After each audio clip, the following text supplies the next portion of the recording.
وجهت لقائد المنتخب الأرجنتيني ليونيل ميسي رسالة مؤثرة قبل مشاركة الأخيرة في نهائي المونديال الأحد أمام فرنسا على ملعب لوسيل.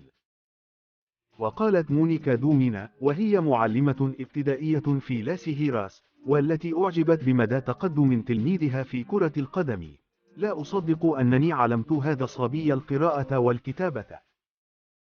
وتابعت خلال حديثها مع الإذاعة الأرجنتينية: سوبر ديبورتيفو، الحي كله مغطى باللونين الأزرق والأبيض، أحب أن ألتقي به. كتبت له رسالة وأتمنى أن يصل. صحتي ليست في حالة جيدة، لذلك أتمنى أن أحضنه قبل أن أموت. وأشارت مونيكا إلى أنها على اتصال بأحد أقارب ميسي، لكنها لا تريد إزعاجه. دائما ما يتصل بي ابن عمها عندما يكون ليو في روزاريو ويسألني إذا كنت أريد العودة إلى المنزل لألقي التحية، لكنني أشعر بالحرج.